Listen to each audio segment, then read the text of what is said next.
All right, Tori. So I'm really glad to see you virtually again this week. You're gonna get sick of me. You already saw me once on Wednesday for a really long time, but you grew so much during your DRA reading and comprehension assessment. So I'm excited because you're gonna get to learn something new today for writing. You mastered word recognition and vocabulary and prosody goals, so we're going to actually be able to move on from that. We're going to always go back and practice making sure that you're still using prosody, but we're going to continue moving forward with writing and comprehension. All right, so moving to the next slide. Today we're going to continue, like I said, first we're going to focus on writing organization. Practice doing introductions. And you're going to learn a mnemonic for how to remember and make sure that you always have this to make your introduction strong. And then we're going to continue with reading comprehension goals for the school year. So your writing objective this session is by the end of session 14, Tori will be able to meet the criteria for emerging on lead and conclusion by including a lead or conclusion, which may be unclear or ineffective. So it doesn't have to be perfect. In other words, we're only going to be focusing on introductions today for this writing lesson. Your comprehension objective for the session is to be able to go back to a nonfiction text, actively looking for evidence to fully elaborate with specific details on your responses to prompts for both explicit and implicit question types with 80% accuracy, making sure that you always repeat the prompt in your answer. Self-advocate again. If you don't understand something, let me know, and we can try it a different way. All right, we're gonna get started. So our agenda, you can see on the screen, says intro we just did, intro to our purpose we just did. Now we're gonna go over the agenda for 30 seconds. So you're gonna do a writing lesson today for around 30 minutes, maybe a little over. Then we're gonna take a quick brain break. Then you're going to do some nonfiction reading, taking notes while I model how to answer some comprehension questions. Then you're going to go into doing some of your own readings and comprehension questions today, and then we're going to close and generalize about what you learned in writing and your elaboration comprehension. So let's get started. All right, so if you notice, it is a little different today. I've actually created a Google Doc for us. So can you see it just opened? Mm-hmm. Awesome. So before we begin actually typing or writing today, we're gonna read some recent real world news to ground our thinking. We're gonna be working on an introduction for an expository essay prompt today. And then we're gonna go over right now the writing objective agenda, and then we're going to start our actual writing lesson. So I'm going to scroll us down. So the writing objective today is Tori will be able to compare and contrast two countries' leaders by writing an introduction paragraph for a text-dependent question expository essay. So first we're going to do the intro lesson agenda, which we just did. We're about to go over parts of an expository paragraph, the whole thing. And it shouldn't have said expository paragraph, it should have said expository essay. So change that because we're in Google Docs. Then we're going to go over parts of an expository introduction. We're going to hone in on our mnemonic, which is called HCA. Then we're going to do some model reading, followed by me doing an expository introductory modeling of a paragraph. Then you're going to read, and you're going to write your own introductory expository paragraph. Let's go ahead and continue. If you scroll down on that next screen, we're briefly going to go through this. You know, when you're doing your writing, like when you do a Miss Massey's class, you're always supposed to have an introduction. We're going to go really in depth with that today, but it has a hook, it has context, and it has an assertion or an argument or claim. Then you always have your two body paragraphs, get more complex as you get older and go into higher grades, but you have a topic sentence in those, evidence or quote, analysis why you chose that quote, and then you're going to transition to your next paragraph for both body 1 and body 2. Except in body 2, of course, you transition to your conclusion. In your conclusion, you always refer back to your assertion, and then you discuss the significance of the topic that you talked about in your paper, and then you might call to action your readers to make them see that you want them to do something with a purpose and not just read for no reason. So now, based on the terminology that you use with Miss Massey, I wanted to make your introduction similar. So we're going to practice a strategy for an introduction, and it's called HCA. What's it called? HCA. Yeah. So for your hook, go ahead and read out loud what it says a hook's definition is. Opening sentence to draw your readers into the topic, interesting fact or question. Yeah. And what do you see beside that with that picture? Fish. Yeah. And what is the fish doing? Going after the bait. Yeah, going after the bait, getting hooked. So you want to make sure when you're writing your opening sentence, it might be tricky sometimes, but you want to do something interesting. You want to tell your readers something like a fact or something that they might not have thought of. You might want to ask them a question of something that you, in your essay, are going to answer later. So then moving on to the C, what does context, the C, stand for? Background knowledge to inform your reader about the topic. Yeah, and so I put a staircase there because you're thinking about it like context is scaffolding, something that you're giving someone to help them understand a little bit better without giving them quotes yet though, okay? Then for your assertion, what does it say that A stands for assertion? Answering the prompt by stating a claim that will be proven with points/evidence in the body paragraphs. Yeah, so you, the little person with their megaphone for assertion, you're going to be answering the prompt that is given to you. You're always going to state a claim, and you're going to prove that claim or assertion with evidence later in the body paragraph. Should you ever use evidence in your introduction? No, you just want to state the point or the claim that you're trying to make. All right, so we're going to continue scrolling down. So now, we are about to do some reading, a short article about females leaders and how they are handling things right now during the coronavirus pandemic. So let's go ahead and look at that article by Aviva Wittenberg in Forbes. So it says, looking for examples of true leadership in a crisis, from Iceland to Taiwan and from Germany to New Zealand, women are stepping up to show the world how to manage a messy patch for our human family. Among the first and fastest responses was from Tsai Ing-wen in Taiwan. Back in January, at the first sign of a new illness, she, the leader of that country, introduced 124 measures to block the spread without having to resort to the lockdowns that have become common elsewhere. She is now sending 10 million face masks to the United States and Europe. Tsai managed what CNN has called among the world's best responses, keeping the epidemic under control, still reporting only 6 deaths in her country of Taiwan. And that article was from April 13th. So that was just 5 days ago. And they only had 6 deaths. And you know how many the United States has had. So Norway's Prime Minister, Erna Solberg, had the innovative idea of using television to talk directly to her country's children. She was building on the short 3-minute press conference that Danish Prime Minister Mette Frederiksen had held a couple of days earlier. Solberg held a dedicated press conference where no adults were allowed. She responded to kids' questions from across the country, taking time to explain why it was okay to feel scared.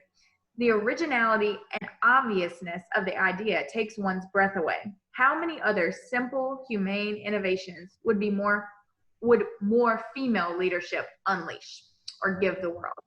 Okay, so the prompt for this particular reading I just did says, after reading about the 2 female leaders in one introductory paragraph, use evidence to compare and contrast the way the leaders are handling the coronavirus pandemic.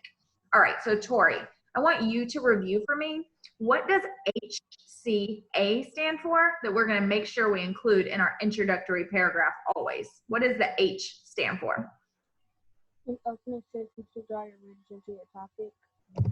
The opening sentence to draw your readers into the topic. And what is that opening sentence called, the H? An interesting fact or question. Well, it can be an interesting fact or question, but the H, the word starts with an H. So what is that word called? Hook. Yeah, the hook. So the hook is the first sentence, and it's going to be an interesting fact, a question, something to hook or draw your readers in.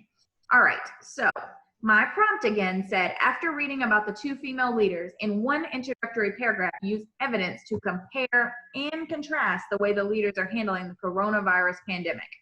So I said, did you know there are female leaders absolutely dominating their country's management of the coronavirus? So Tori, what did I do? What kind of hook did I write? Got a question? Yeah, I used a question, and I looked back at my prompt and I thought about the two female leaders, Erna Solberg and Tsai Ing-wen, and I thought about a way to possibly interest or draw my readers in to my topic. So I asked them a question. Did you know there are female leaders absolutely dominating their country's management of the coronavirus? All right, so we got our hook. So let's go to the next section. The next is the C. What does it say the C stands for, Tori? Background knowledge to inform your reader about the topic. Yeah, and that's called context. That's called what? Context. Yeah, so we have our hook, and now we're going to add context or background knowledge to inform our readers about the topic.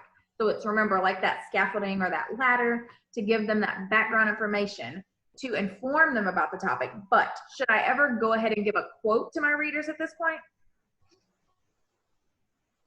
Yes. No, you should never give a quote in your introductory paragraph. So we're just giving them background knowledge to help them understand the topic, but we're not going to give them an actual quote yet. So for my context or background knowledge for this, remember my prompt was, after reading about two female leaders in one introductory paragraph, use evidence to compare and contrast the way the leaders are handling the coronavirus pandemic. So for my context, I said, two such female governmental officials in Taiwan and Norway are handling this pandemic very differently, but very efficiently. Because remember, I was comparing and contrasting. So I'm saying they handled it totally differently, but both handled it in a good way. And I talked about the two female governmental officials and where they were from, but I still didn't even give away all my information. I'm just giving them some background information to give them some knowledge about the topic without letting them have all of my cards yet, because you want to keep their interest throughout the entire essay. Okay, the next section is the A. So we have our hook, H, we have our C, context, and then the A stands for what word, Tori? Assertion. Yeah, assertion. And what does it say an assertion is? Answering the prompt by stating a claim that will be proven with points/evidence in the body paragraph's letter equals one quote to intro. Yeah, so you're going to answer the prompt. You're stating a claim that you're going to prove later with points and evidence in the body paragraph later, but you don't use any quotes yet. Okay, so for my assertion, I'm thinking back to my prompt, and it said, after reading about the two female leaders in one introductory paragraph, use evidence to compare and contrast the way the leaders are handling the coronavirus pandemic. So I said, Taiwan's Tsai Ing-wen early on initiated over 100 measures to tackle COVID-19 without even doing a lockdown. Alternatively, but equally effective, Norway's Erna Solberg held press conferences only for children to keep them calm. So I answered the prompt. I talked about the two female leaders. I compared and contrasted the way they're handling the coronavirus pandemic, but I still didn't use a quote. I put the assertion as a claim, and I'm going to prove that later with quotes in my body paragraph. So I'm not using any quotes yet. So I did my H, I did my C, I did my A. All right, Tori. So what did you think about how I just did my introductory paragraph with the HCA model to help you remember? I think you did well. Okay, what specifically do you think I did well that's going to help you remember when you write yours soon? Make sure I restate everything and make sure I make sure it sounds like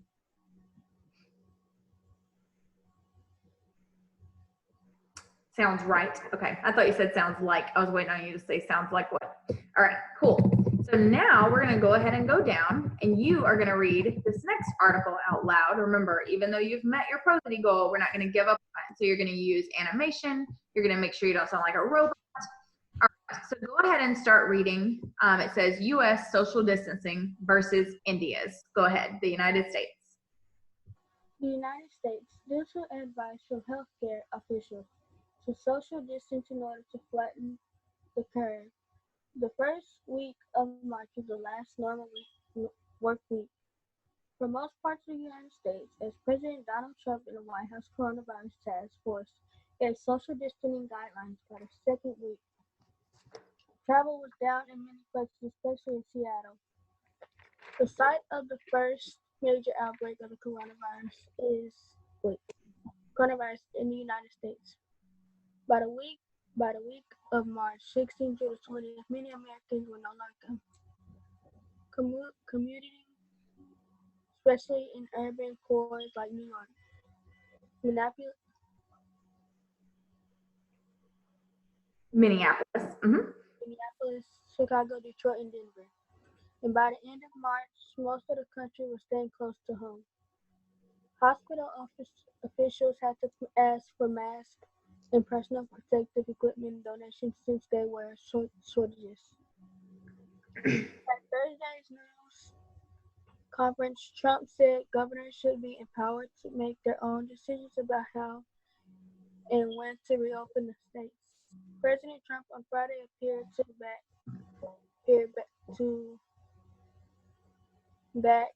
citizen protesters in 3 states with Democratic governors.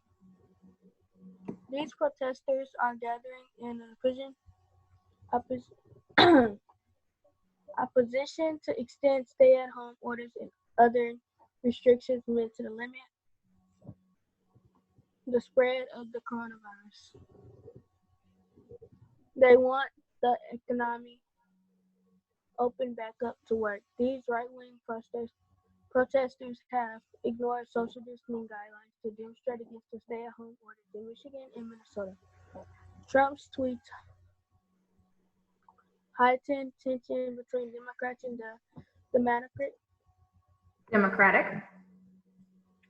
Democratic governors in Minnesota, Michigan, and Virginia, encouraging them to liberate and use guns. Second Amendment right. All right. Second part of your article, India. Go ahead. The street peddler watched the Prime Minister's speech on a battered TV with her family of 5 crowded around her in one-room house with no toilet and no running water.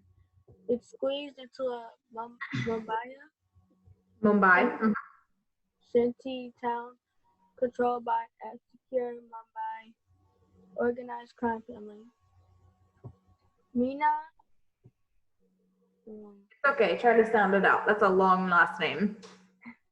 Jakahati knew that outside somewhere in India the coronavirus had arrived, winning its way through its sprawling nation of 1.3 billion people, but the invisible danger seemed far away. Then suddenly it wasn't.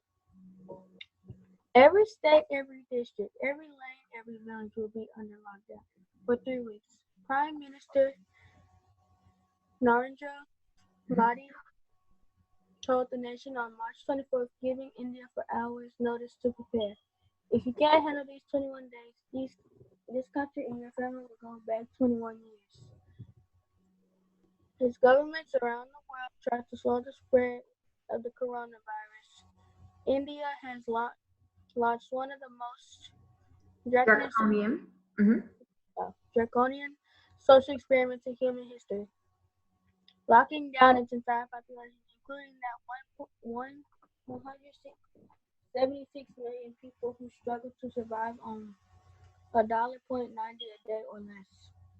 Modi's orders allows Indians out of their homes only to buy food, medicine, or other essentials. No going to work, no school, no food, and ordering food deliveries online. But not Jakawati, who makes a living selling cheap plastic buckets and baskets with her husband on the streets of Mahdi. For her, the order means 21 days in a 6-by-9-foot room with 5 people. No work, a couple of days of food, and the equivalent about 13 in cash. She looked at Mahdi speaking on their little television spattered with stickers left over the years by one child or another. I am so afraid, she thought. Okay. So now those 2 experiences are very different, right? The United States versus India. Okay, the prompt says for writing, after reading the 2 news articles in one introductory paragraph, use evidence to compare and contrast the way India's and the United States leaders are handling the coronavirus pandemic. All right, so I am going to move that prompt down so you can see it on the same page where you are writing or typing rather.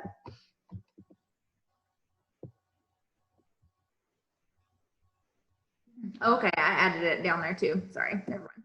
Okay, so in the boxes below, you're going to draft your introduction paragraph that answers the prompt.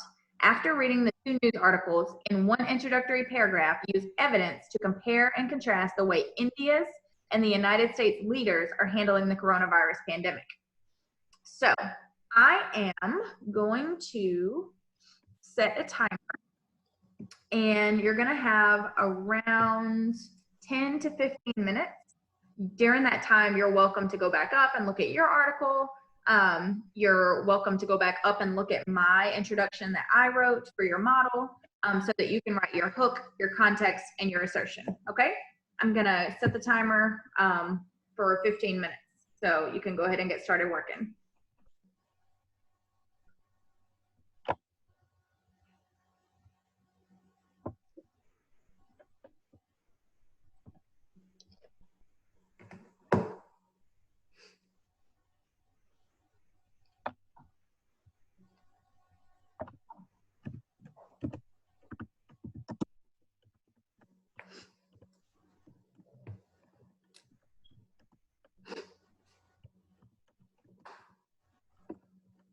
I'm gonna mute myself.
All right, Tori, I'm going to unmute. You finished in around 5 minutes. So I'm going to come back and give you some feedback now, okay? All right, so it looks like for your hook, you did a good job writing a question or writing it like a question. You said, did you know that in both of the states, they had both handled their business? So I want you to go back and look at the prompt. And it says, after reading the 2 news articles, in one introductory paragraph, use evidence to compare and contrast the way India's and the United States leaders are handling the coronavirus pandemic. So, do you know what India and the United States are? Are they states or what are they called? What are they called, countries? So maybe in your hook, you can change that to make it sound better. But did you know that in both of the, instead of states, put countries, that they had both handled their business?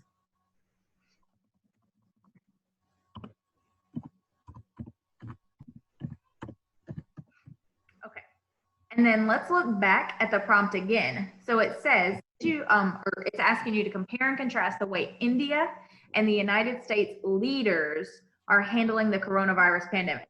So you said, did you know that in both of the countries, they, who could you say to be more specific instead of they?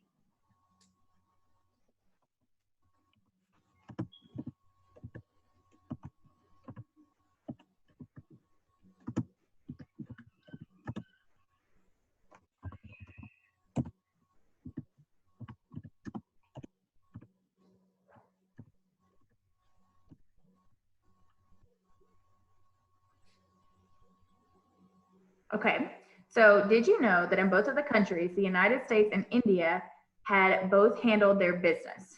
Okay, so now, has the pandemic ended or is it still going on? It's still going on. It's still going on. So instead of saying had, what could we say to make it present tense right now? Because it's still going on in both countries.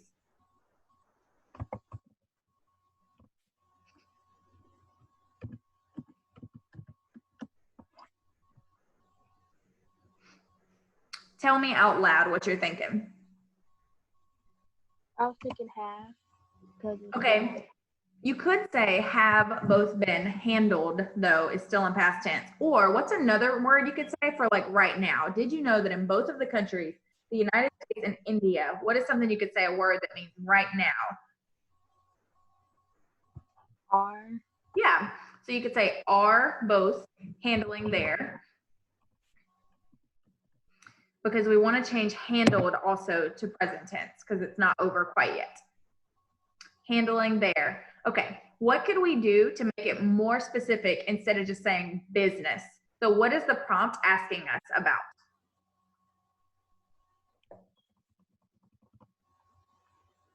The coronavirus pandemic. Yeah, so it says, did you know that in both the countries, the US and India are both handling their, you could say, yeah, coronavirus pandemic.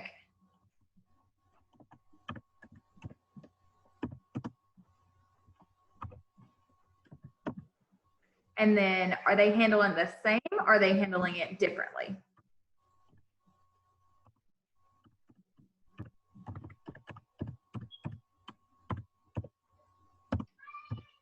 Awesome. So now just spell check on pandemic. Awesome.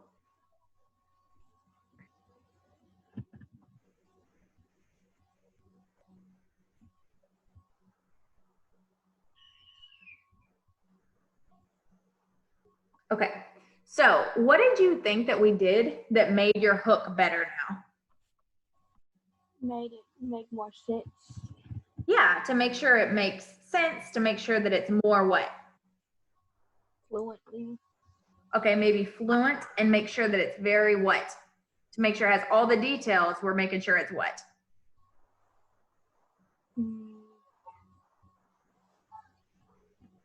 Interesting. Okay, possibly. Yeah, you had to be very specific to make sure it's interesting. Great. So now let's look at your context. So you said, for background knowledge, these 2 states are more aware efficiently of what they do to get through it all. Okay, so we want to make sure our background knowledge, it makes sense and it gives people more information. So what is one thing you could change at first? States. Yeah, change states to what? Countries. Mm-hmm.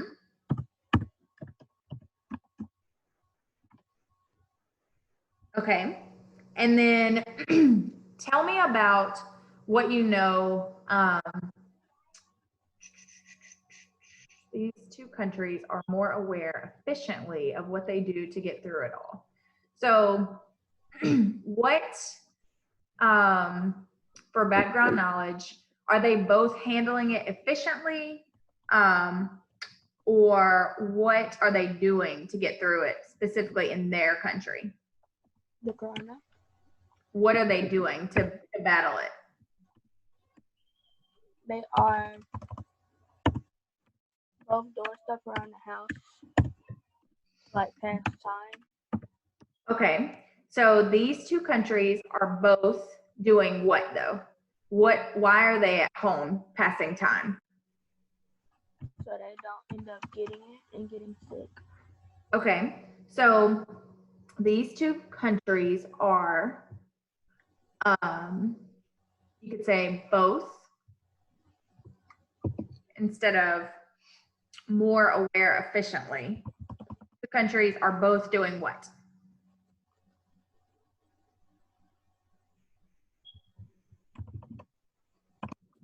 Are they forcing people to stay at home? No. So one of them is. So that's what I'm trying to get you to think about. One of the countries in the article, it talks very specifically that they're making their people stay home. The other country is saying you could stay home, you should possibly stay home. So these two countries are both trying to get through the coronavirus, but, right? So we can go right here and it says, you said these two countries are both trying to get through the coronavirus.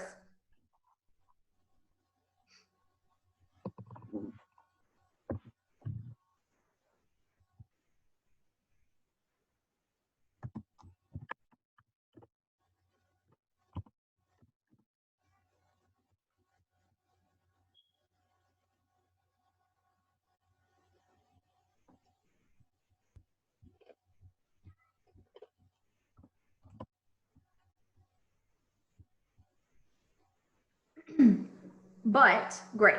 Which one is doing which? I was wanting you to think about it, so I don't want to give you the answer. So which country is telling their people you have to stay at home, and which country is saying maybe you should stay at home to help other people?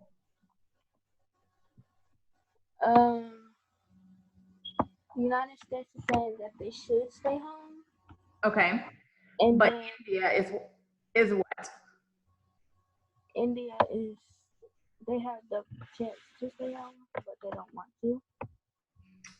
Let's look back at the text.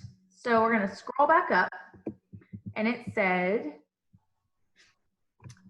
this is for India. It said every state, every district, every lane, that means street there, every village will be under lockdown for 3 weeks.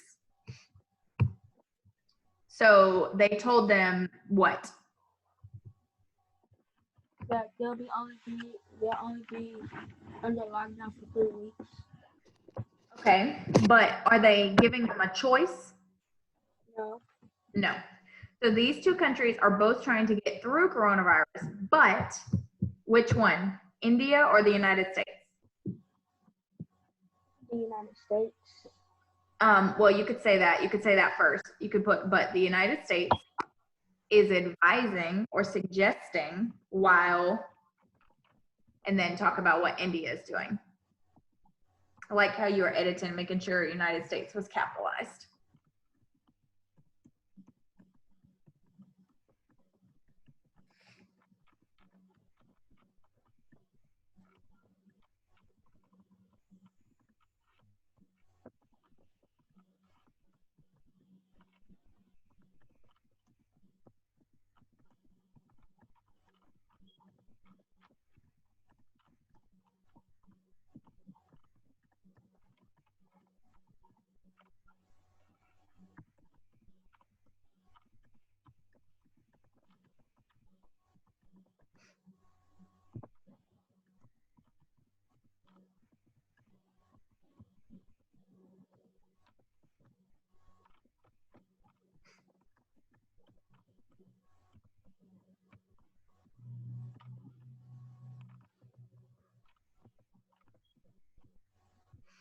Okay, so let's look up at what you wrote again. It says these two countries are both trying to get through coronavirus, but the United States are being forced to stay at home. But for India, they can leave the house, but they are under a lockdown.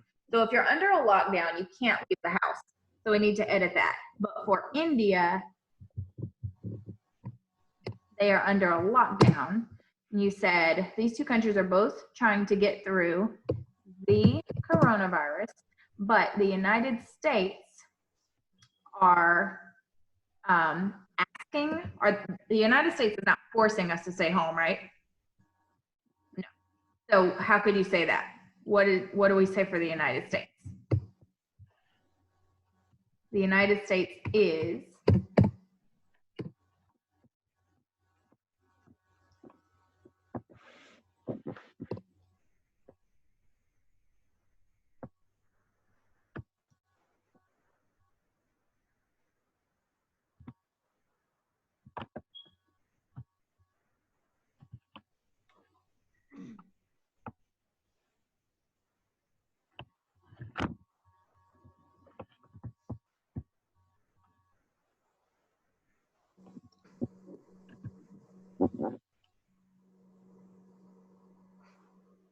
so what do you need to put after is? So the United States is what? Is what? Is supposed to stay at home. Okay, the United States is asking people, or the United States citizens are supposed to stay home. Either way.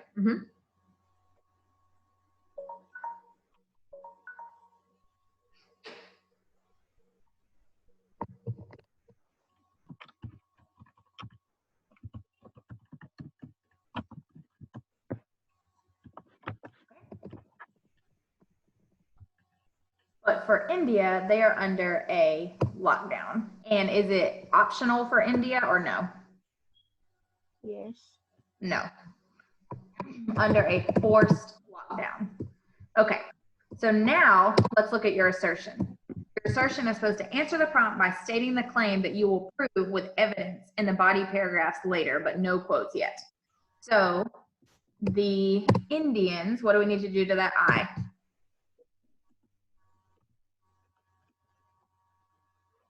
Okay, so make it up there. Yep.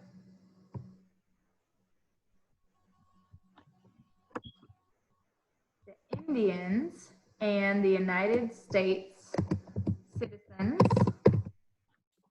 both have their own way of doing what they are capable of and how much they really appreciate and are ready for it to be over. Okay, so the Indians and the United States citizens both have their own ways, because it's two countries, of doing what they are capable of to do what? They're capable of what? Getting through it. Okay, so the Indians and the United States both have their own ways of doing what they are capable of to get through the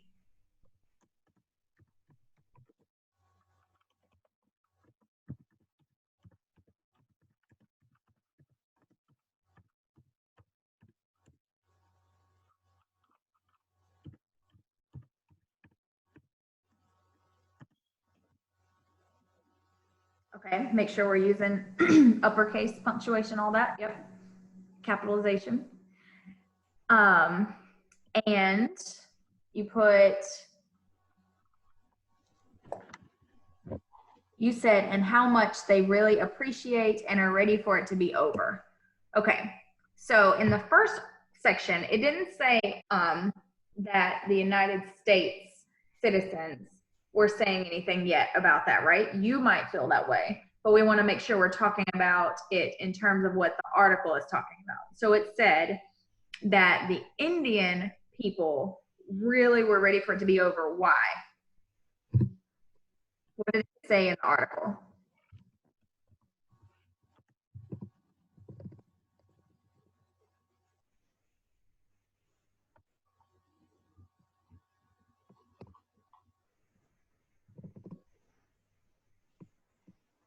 Let's scroll back up.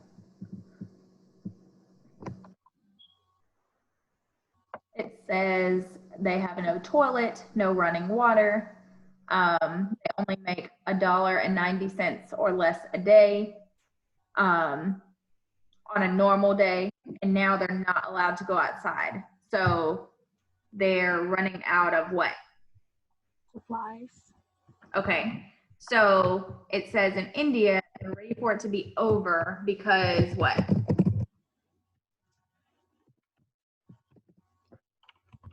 Tell me out loud. They are running out of supplies.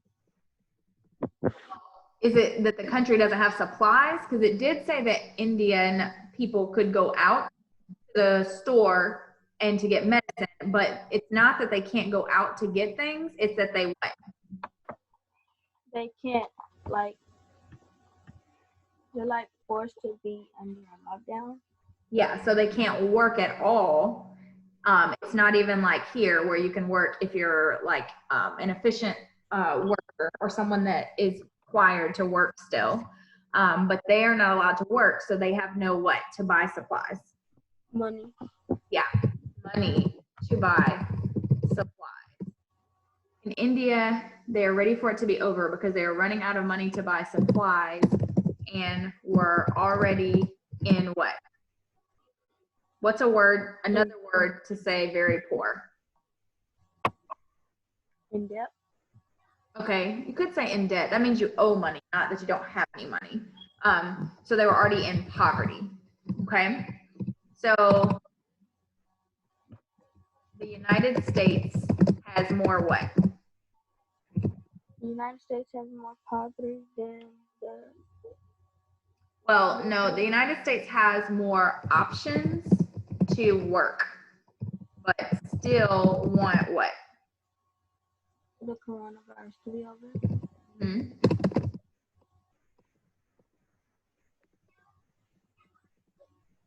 Okay, so in this part, I think we've gotten a little off. So let's look at it.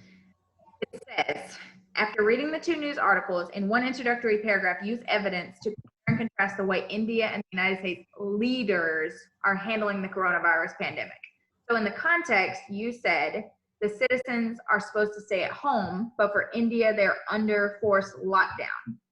So the Indians and the United States leaders, right, instead of citizens, we need to say, both have their own way of doing what they're capable of to get who through the coronavirus? Their what? Their country. Their country or their people, yeah, right? Okay. In India, they're ready for it to be over because they're running out of money to buy supplies and we're already in poverty. The United States has more options to work, but still want the coronavirus to be over. All right, great. So now we're going to go ahead. You did an excellent job with that today. So we had to change it from citizens to leaders and make it more specific, right? All right, so now we're gonna close out of that.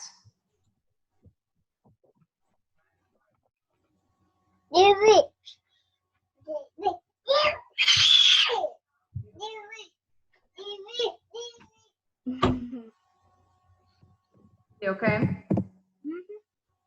Okay.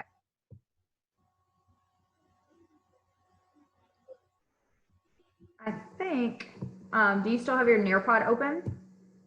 Yeah. Okay. Mine like did something weird for a second, so I just wanted to make sure. All right, so I'm gonna scroll forward. Now you're gonna take a brain break. You're gonna have 5 minutes. Your drawing doesn't have to be perfect on the screen, but I want you to draw an object in your house or something from your memory that makes you smile or happy, or you can draw something that represents something funny that you've seen or done while you've been quarantined. So I'm gonna start the activity and you're gonna draw for 5 minutes. And I obviously have your Sailor Moon up there, but that's just for inspiration. You can draw whatever you want. Something funny, something that's making you happy, something you've been doing, something you just see around the house that you like. All right.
said, did you caption it so I know what it was? Mhm.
All right, we got like 30 seconds left.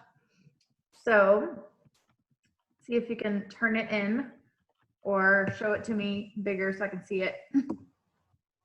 All right, ideas for yourself to do, drawings, eating and drinking healthy. What are some healthy things you've been eating and drinking?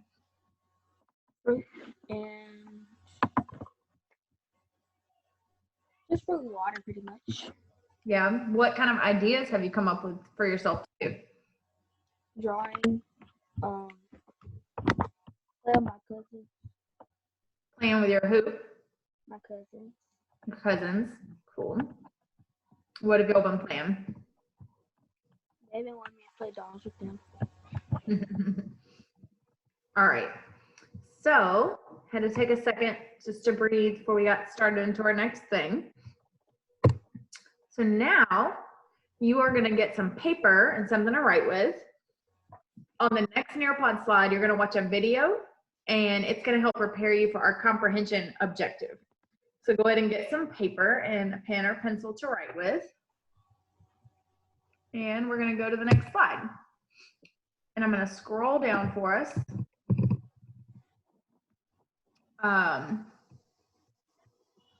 This is about female leaders during the coronavirus. I'm going to refresh it, see if it'll.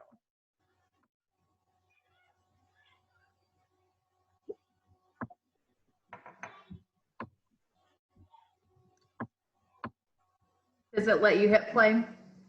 It's playing. Okay, I just want to make sure.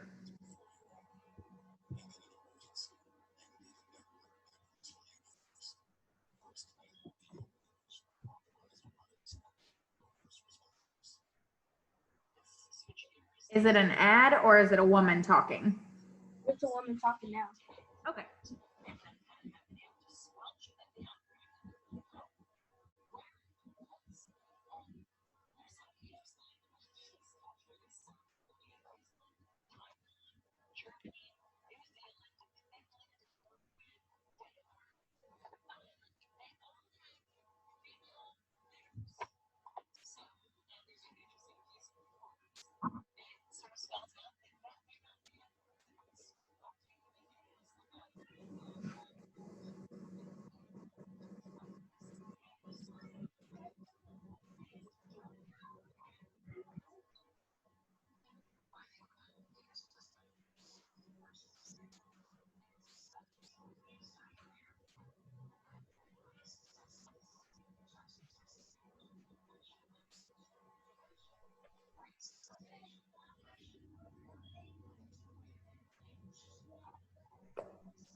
All right.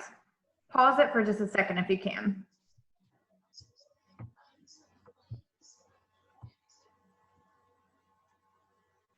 All right, Tori. So what are you learning so far about female leaders during the pandemic? That all of them were female leaders, and that each leader has something to bring to the table. Okay, what are some different things that you heard that you thought were interesting or were good?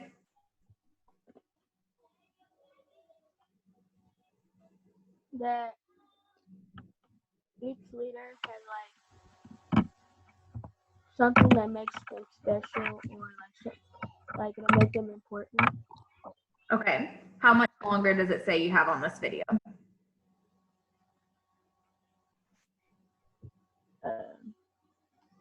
A minute and 19 seconds. Okay, go ahead and hit play and continue.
Tori, are you able to see what I'm showing on the screen? Okay. Yeah. It says, what do countries with the best coronavirus responses have in common? Women leaders. All right. Looking for examples of true leadership in a crisis, from Iceland to Taiwan and from Germany to New Zealand, women are stepping up to show the world how to manage a messy patch for our human family. Add in Finland, Iceland, and Denmark, and this pandemic is revealing that women have what it takes when the heat rises in our houses of state. Many will say these are small countries or islands or other exceptions, but Germany is large and leading. and the UK is an island with very different outcomes. These leaders are gifting us an attractive alternative way of wielding power. What are they teaching us? Truth. Okay, you go ahead and continue under truth out loud.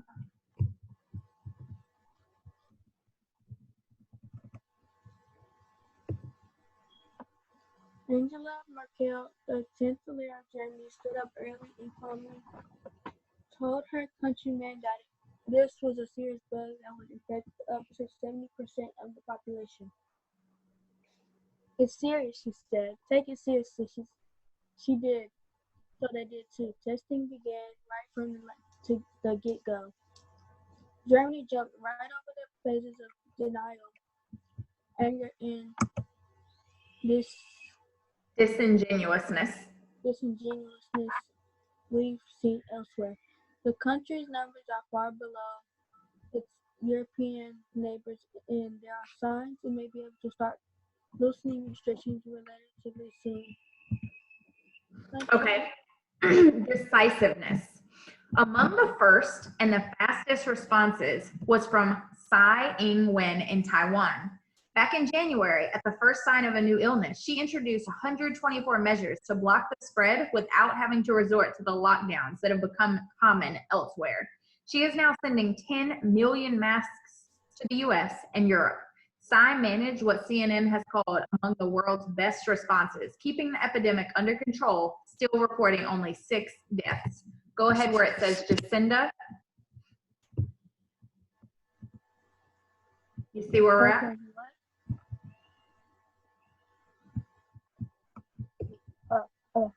Got it? Okay.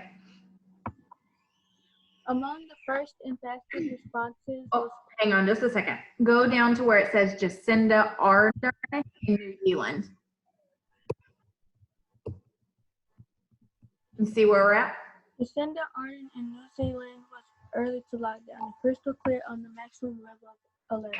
She was putting the country under and why.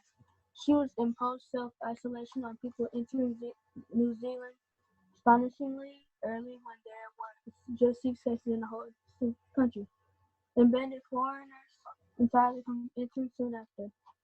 Clarity and Decisiveness. decisiveness are saving New Zealand from the storm. As of mid-April, they had suffered only 4 deaths, and where other countries talk of lifting restrictions, Ardern is adding to them, making all returning New Zealanders in quarantine and designated locations for 14 days. Tech. Iceland, under the leadership of Prime Minister Katrín Jakobsdóttir, is offering free coronavirus testing to all of its citizens and will become a key case study in the true spread and fatality or death rates of COVID-19. Most countries have limited testing to people with active symptoms.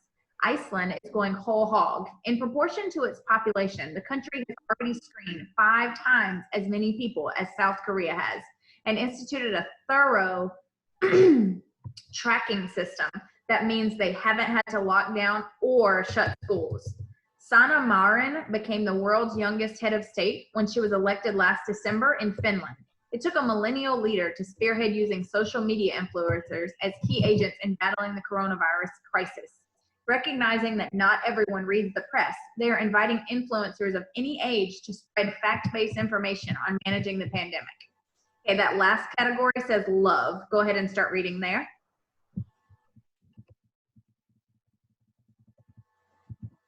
Norway's Prime Minister Erna Solberg had the innovative idea of using television to talk directly to her country's children. She was building on a short 3-minute press conference that Danish Prime Minister Mette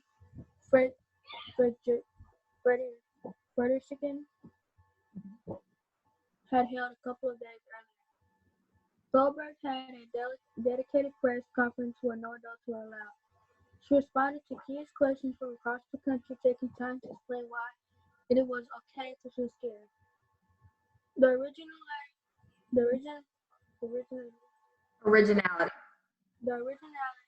and obviousness of the idea takes one breath away. How many other simple, humane innovations would modern female leadership unleash?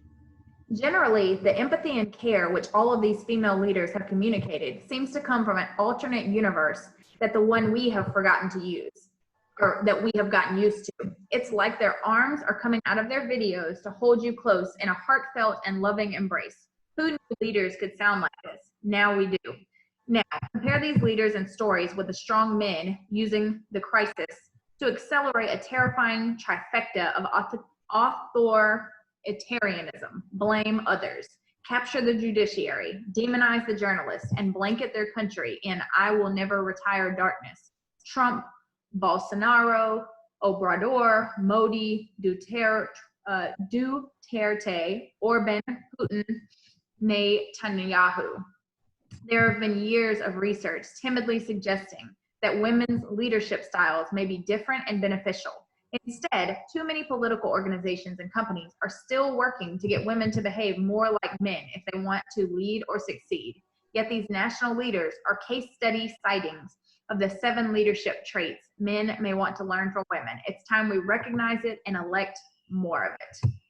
All right, so we're going to go ahead and go to the next slide. And it says, like I just had the text open and the Nearpod slide here so we can look back for evidence. So my first question, explicit, that I'm going to model for you, you can take notes. It asked me, what are the 4 character traits these women leaders are showing during COVID-19? So I'm looking back at my text and I see all those bold headlines discussing women leaders and their bolded character traits, categorizing them under truth, decisiveness, tech, and love.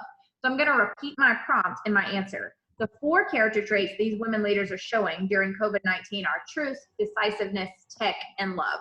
So Tori, what did you notice I did to answer this explicit question type? You went back to the text and found your evidence, and then you stated your prompt and your answer, and then that's how you got your answer. Awesome. So the next one I'm going to model is an implicit question. So the question asks me, why do you think women have not been acknowledged as much as political leaders prior? So in the text at the end, I remember we just read that part, and it said, there have been years of women's leadership styles. There have been years of research timidly suggesting that women's leadership styles might be different and beneficial. Instead, too many political organizations and companies are still working to get women to behave more like men if they want to lead or succeed. Yet these national leaders are case study sightings of 7 leadership traits men may want to learn from women. It's time we recognized it and elected more of it. So prior to this pandemic, many people claimed that women were too emotional to be political, governmental leaders, and many still only wanted to elect men as president in our country. However, the leadership of women all over during this crisis has shown immensely successful. I'm going to repeat my prompt in my answer.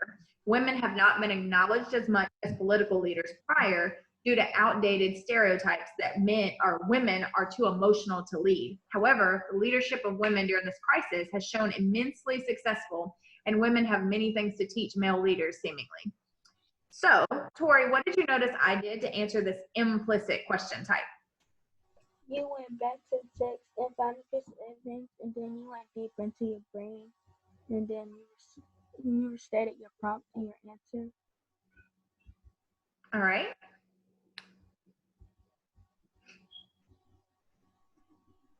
So now we're going to go to the next slide after I did my model, and you're going to continue reading some about real world news to answer some comprehension questions yourself. So the first question you're going to be looking at is explicit while we read this next text. And it said, what is the name of the Italian hospital where Tommy the robot works? So this next article is from News ELA, and it says, Tommy the robot nurse helps Italian doctors care for coronavirus patients. Go ahead and start reading that text right there for me. Sometimes doctors and nurses need help. At one hospital in Italy, they are getting help from Tommy, a robot nurse. Tommy is one of 6 robots helping doctors and nurses in Italy.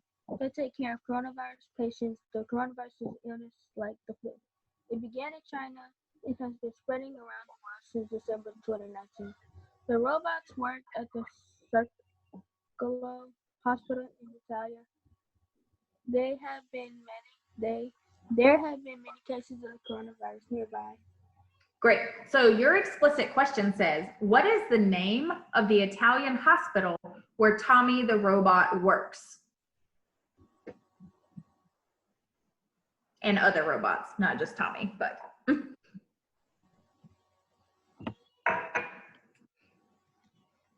Like how you're looking back at the text to answer your explicit question. Take about 20 more seconds.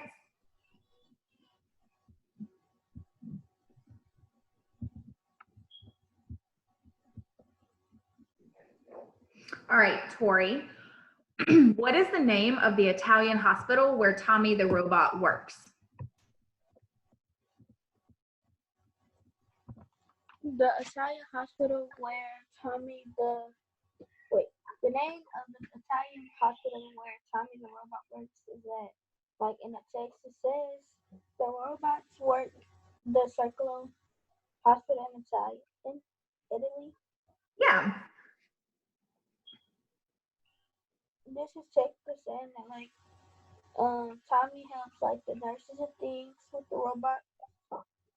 All right, hang on just a second. So remember, this one is explicit. So you did exactly what you're supposed to do the first time. You went straight to the text, found your evidence. I was just taking down notes. So we do not have to go deeper in our brain on explicit, only implicit. So we're going to the next slide. All right, so now you're going to continue reading about Tommy to answer an implicit comprehension questions, which does mean that you're going to go deeper in your brain beyond just the text. We're going to think about this question while you're reading. Why do you think it takes a while for patients to see that robots are good? Okay, so where it says child size with large eyes, go ahead and start reading after that. The robots are the size of a child. They have large eyes that blink. They are wheeled into rooms and left by a patient's bed. That allows doctors to look after You got it. That allows doctors to look after others who are in more serious conditions. Gianni Bonelli is in charge of the Circolo Hospital. He describes the robot's features. The robot has a screen and a computer. Patients can talk to nurses and doctors through the robot. Robots can check on patients' health. They do not replace people. Bonelli said, patients count on people, he said. We know how important it is for them. He said, the robots let doctors and nurses have fewer visits with patients. Fewer visits could make them less likely to get the coronavirus. The robots also do not need masks and gowns. That saves them for other workers. Fighting the coronavirus is a big job. That is why medical workers need help. Still, it takes a while for patients to see that that robots are good. Francisco Dentelli is a doctor at the hospital. He said you have to explain to the patient how a robot helps. Okay, so Tori, the implicit question says, why do you think it takes a while for patients to see that robots are good? So why do you think it takes a while for patients to see that robots are good? I'm going to give you about 30 seconds to think about that one.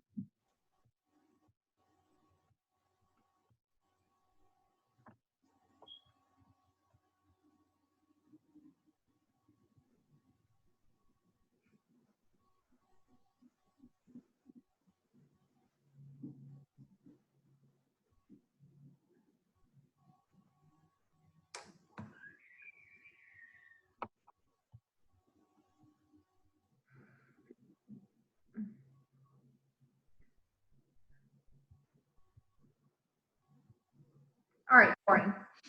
Why do you think it takes a while for patients to see that robots are good? I think it takes a while for patients to see that robots are good because, like, in the text, it says, like, let's see.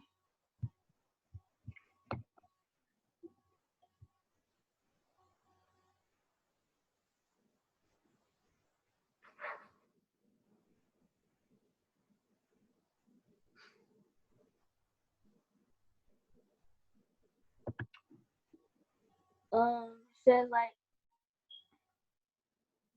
patients like can talk to like the nurses and doctors through the robot, which is like technically saying like how like the patients can like even if the doctors or anything is not in the room with them, they can use the robot to talk to them or like to get a hold of them. Okay, but the question is asking, why do you think it takes a while for patients to see that the robots are good?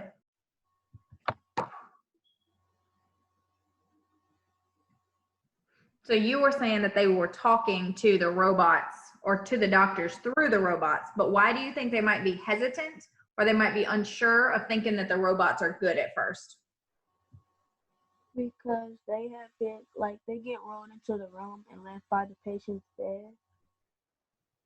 Okay, so you're saying that you said that the patients, I didn't hear the last part, sorry. That the patients don't think that the robots are good because like the robots just get rolled into their rooms out of nowhere, and patients must think that the robots are bad or something. Okay, so the patients might think robots are just rolled into their room. But then you said that they can be convinced that they're good because they can eventually talk to their doctors through them and stuff. Mm-hmm. Okay.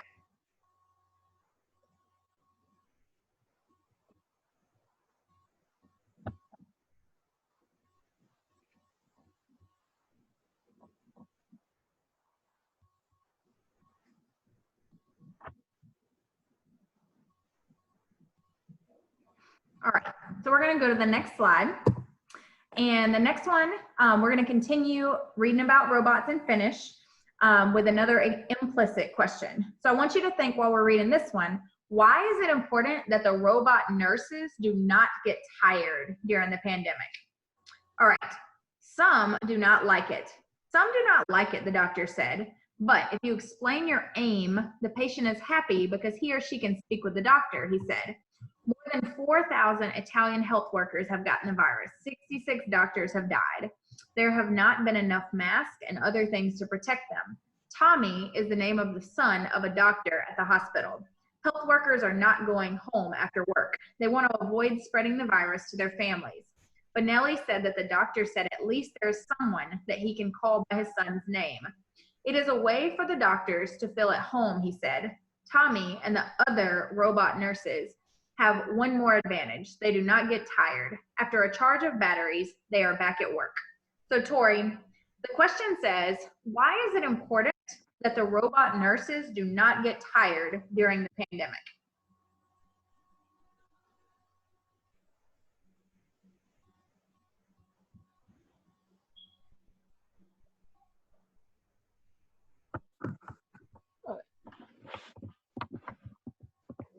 All right, Tori, why do you think it's important that the robot nurses do not get tired during the pandemic? I think it's important that the robot nurses do not get tired during the pandemic because like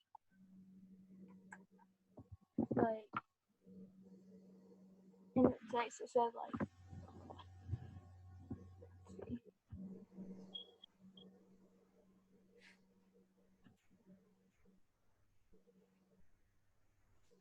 but if you explain your aim, the patient is happy because he or she can speak with the doctor.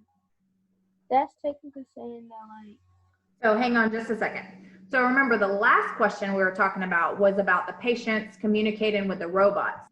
Now the question asks us, why is it important that the robot nurses do not get tired during the pandemic?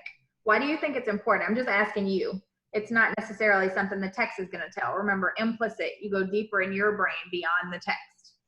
So why would it be important that the robot nurses do not get tired during the pandemic? It is important that the robot nurses do not get tired during the pandemic because, like, so they'll have enough energy to like keep going and be able to help out the patients. and the doctors in any way they can.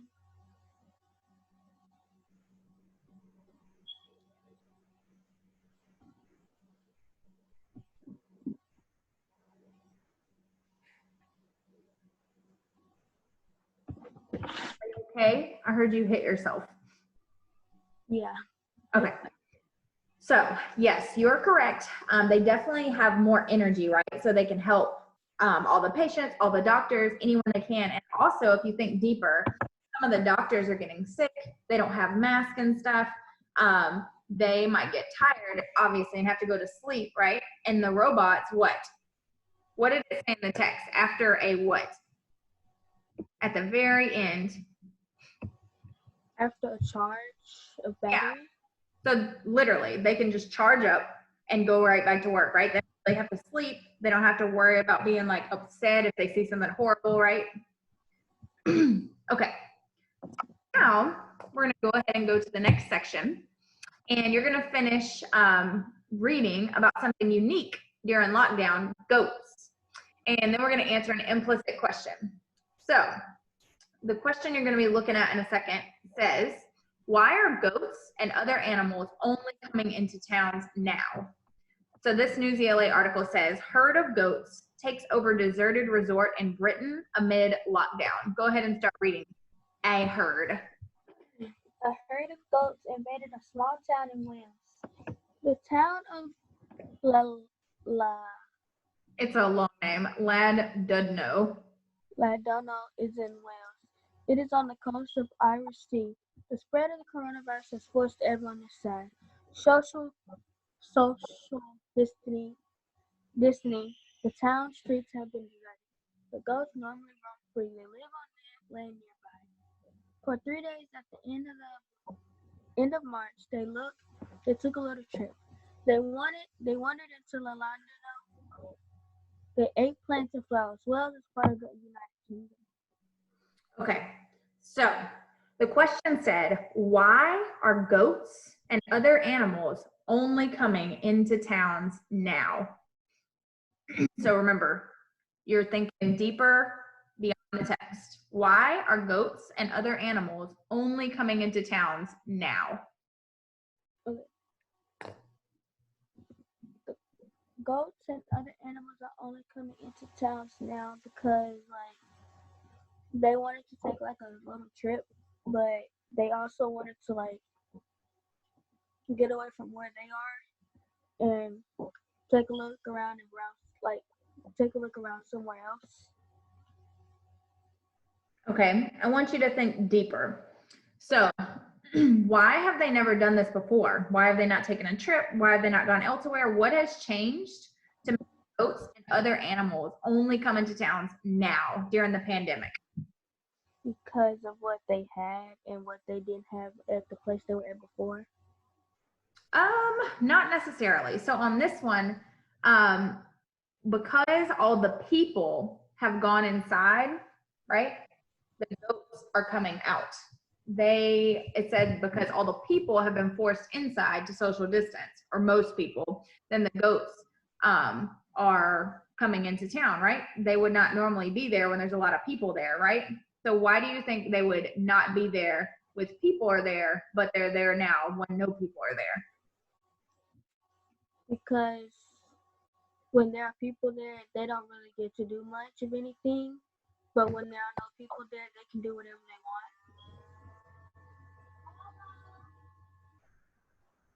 want. Okay, why do you think they wouldn't be able to do a lot when people were there? Because people would tell them to shoo or like go away. Okay.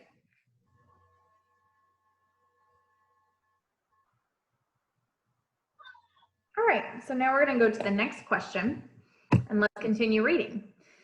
So the next question you're thinking about is, if the goats don't like people, why do you think Miss Marumbi said they're feeling a bit lonely? So this next section says, the goats don't like people. Andrew Stewart lives in Llandudno. His job is to make videos. He took photos and videos of the goats. He said the goats avoid people. You're not going to come close to them. They don't like you. Mr. Stewart said. Because of the lockdown, there are no people, no cars, no noise. There's nothing to stop them. The goats get to explore places they've not explored before. Carol Marumbi lives in town too. She said that before the goats did not often come into town. Now there are so few people around. I think they're feeling a bit lonely, Miss Marumbi said. They have come to look around. All right, Tori. So there's two different people talking in that article. And it said, the gentleman said, if goats don't like people. So if the goats don't like people, then why do you think Miss Marumbi said they're feeling a bit lonely? The goats don't like people because, like, well, Look back at your prompt and make sure you restate the whole prompt. if the goats don't like people,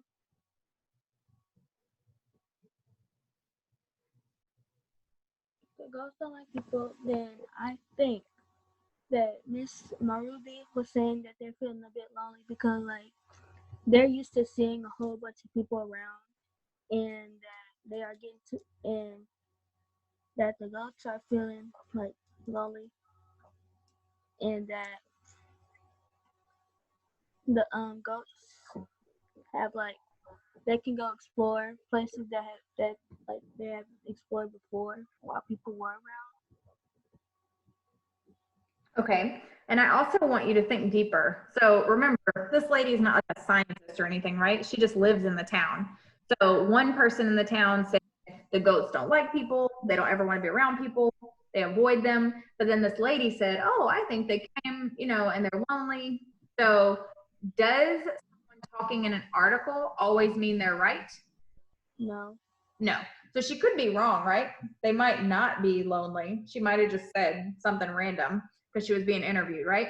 So the other gentleman who is around them all the time, it says he takes photos and videos of them, and he said they don't let you come around them. They don't like people. They don't like cars. They don't like noises. It seems like he might be a little bit more knowledgeable, right? This other lady, she might have just said something just to say it. Because if they don't like people and it's typical that they don't want to be around them, then they wouldn't come down and visit the town when people weren't there, right? Because they were lonely. Probably because they don't want to be around people. All right, so let's look at the next question. All right, so now you're going to learn about an island. It's called Poveglia, and it's in Italy. And people went there a long time ago. They were quarantined from a plague called the bubonic plague. So we're going to watch this video. And while you watch the video, I want you to take notes. I want you to think while you're watching of why you think the citizens and tourists are not allowed to go visit there now, because they're not allowed to visit the island anymore. But it doesn't tell you necessarily exactly why in the video. Remember, you're going to have to go deeper in your brain for an implicit question. So you're thinking while you watch the video why citizens and tourists are not allowed to visit there now, or they might be scared to as well. All right, we're going to start it.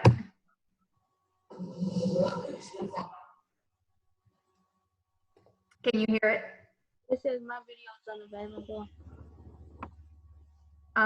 Okay, so on the video, do you see at the bottom where it says YouTube if you hover over it? No. There you go. Okay, hover over it and then click open a new window or open a new tab. Okay, I did that. Okay, so now is it letting you watch it? Nope. What does it say? It still says video is unavailable. It doesn't make any sense. Wonder why it would say that. I'm gonna try to share it with you in the chat.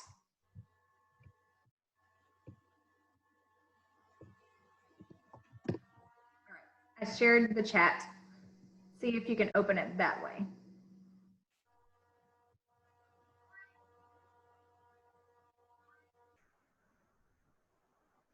And if not, I'm gonna share my screen and let you just watch it in a different way, okay?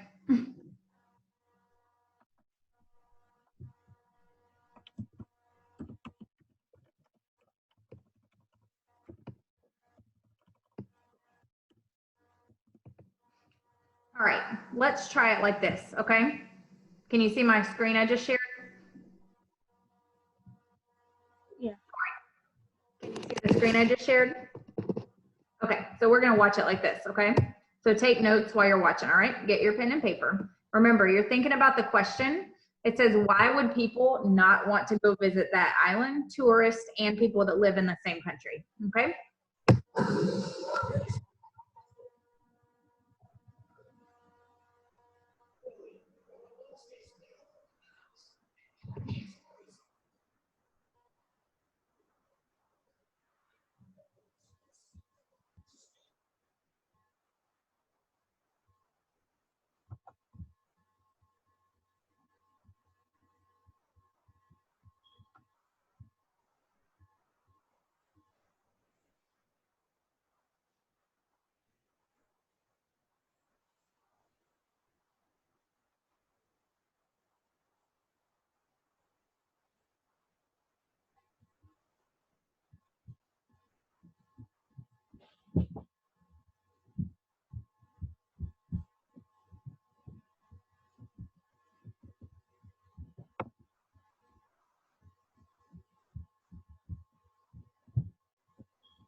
All right, can you see the Nearpod again?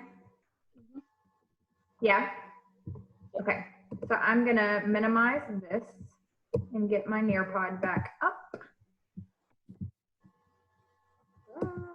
Okay.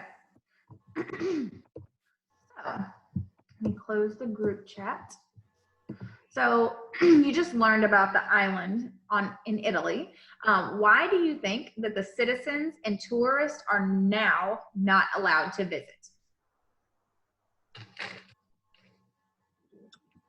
Since I think citizens and tourists are now not allowed to visit because of the stuff that's been happening and like while that Hang on. So is that happening there now, or I think you might be confused. So right now we are in the coronavirus, right? But a long time ago, there was the bubonic plague, okay?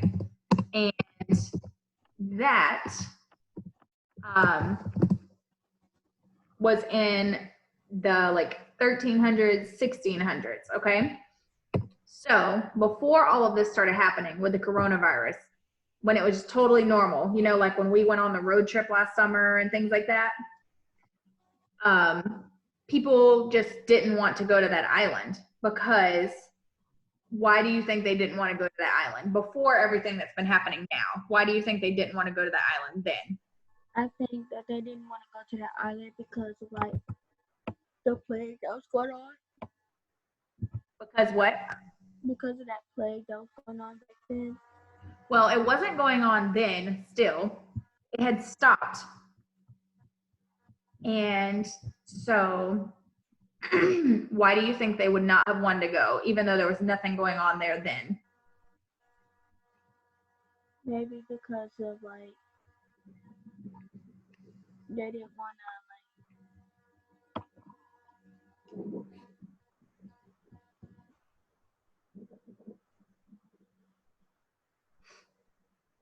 They didn't what? they probably didn't want to like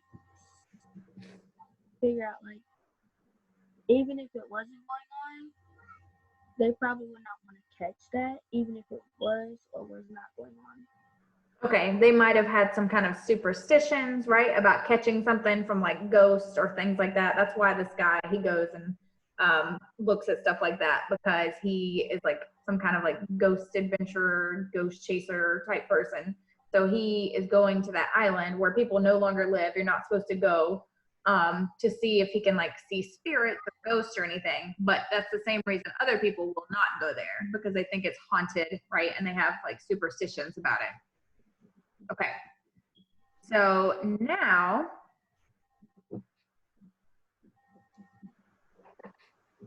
let's go to the next question.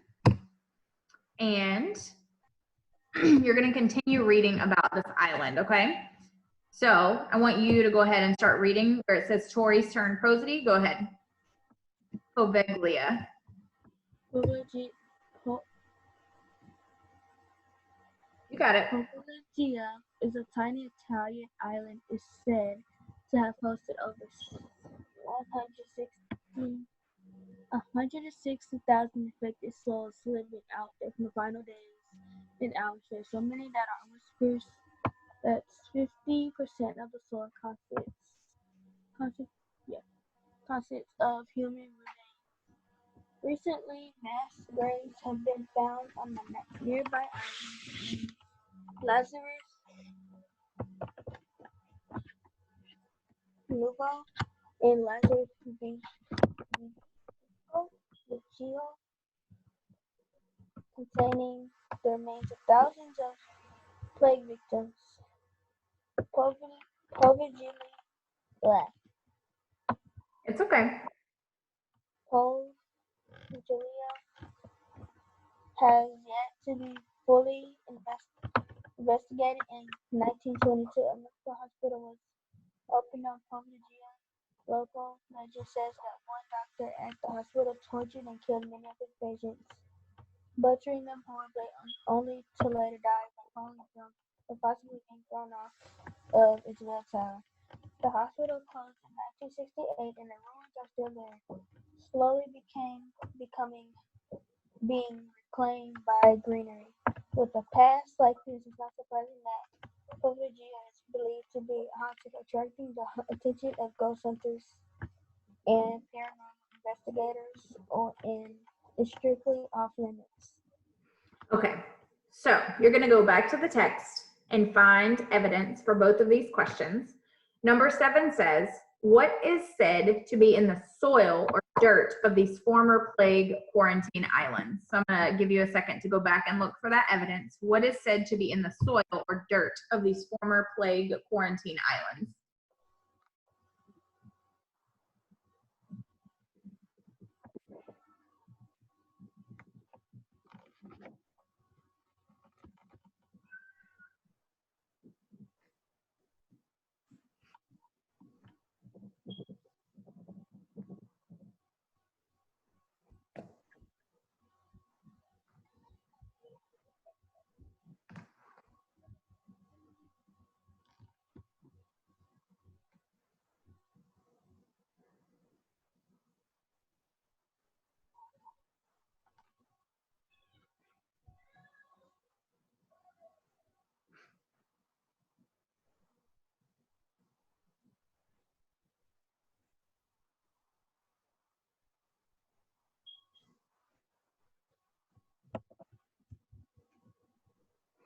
All right, Tori. What is said to be in the soil or dirt of these former plague quarantine islands? What has been said to be in the soil of these former plague quarantine islands is like right here in the text it says like so many that there are whispers that 50% of the soil contains a human remains. Okay, awesome. So the next one, 8 explicit again, says what else was the island used for other than to quarantine plague victims?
All right, Tori, what else was the island used for other than to quarantine plague victims? The island was also used for other than to quarantine plague victims was like right here in the text. It says like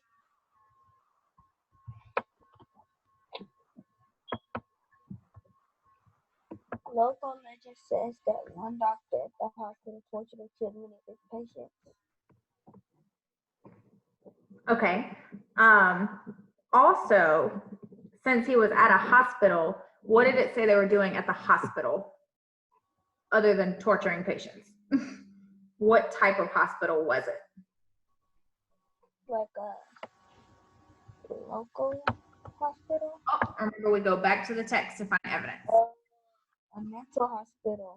Exactly.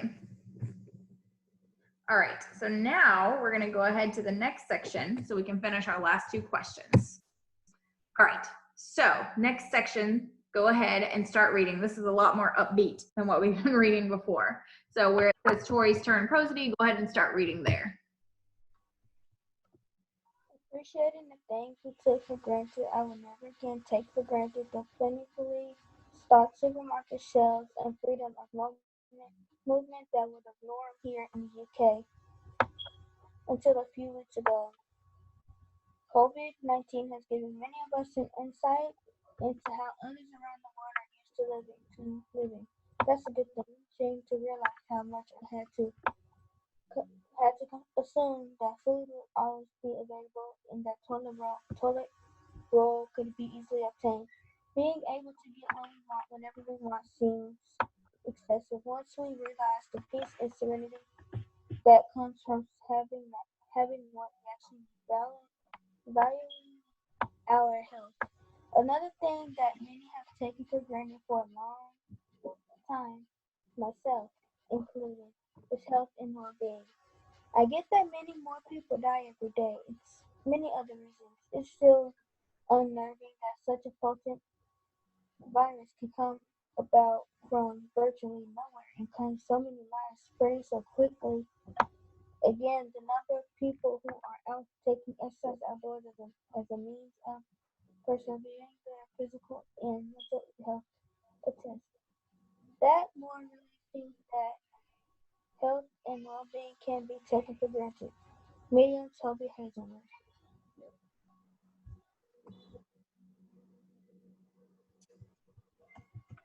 Okay, so question number 9, explicit, says, what are 2 things the author says people are now appreciating during COVID-19 that they once probably took for granted?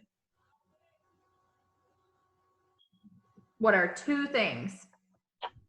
The 2 things the author says people are now appreciating during COVID-19 they once took for granted was like how. I couldn't hear you. It sounds like you're typing. Oh, I'm not. I'm still. The 2 things the author says people are now appreciating during COVID-19 they only took for granted was that, like Jason says, COVID-19 has given many of us an insight into how others. No. One, the 2 things the author says people are now appreciating during COVID-19 they only took for granted was like right here in the text. I had come to assume that food would also be available and that toilet roll could be easily obtained. Right, food and toilet paper. This guy's obviously from somewhere else calling it toilet roll, all fancy.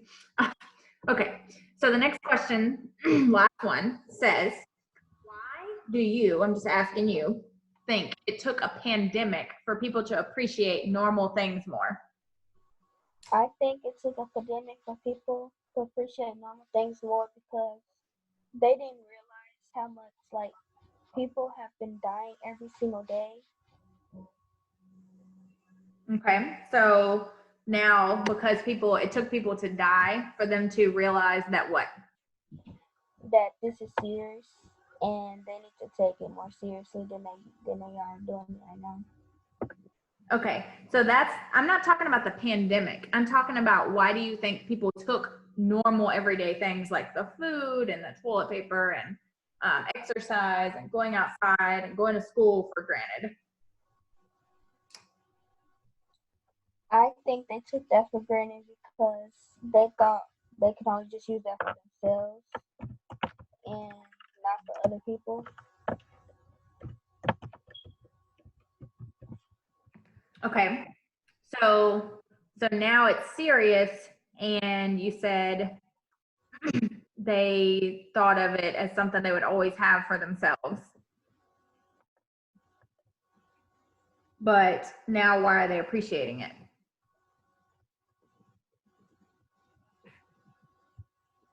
They are appreciating it now because of like the things that they're seeing going around. Okay, because they see all these things are limited now.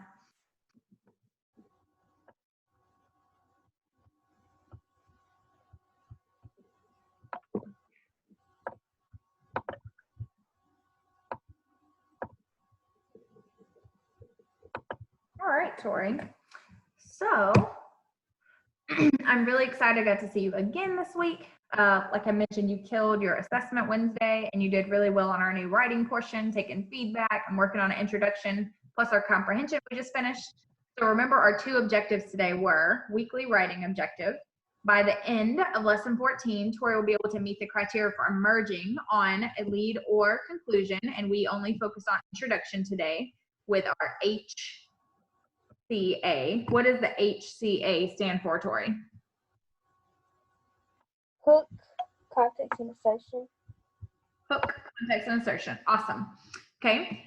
For our comprehension objective, you're able to go back to a nonfiction text actively looking for evidence to fully elaborate with specific details on your responses to prompts for explicit and implicit question types with 80% accuracy, making sure that you attend to all parts of the prompt and making sure you repeat the prompt in your answer.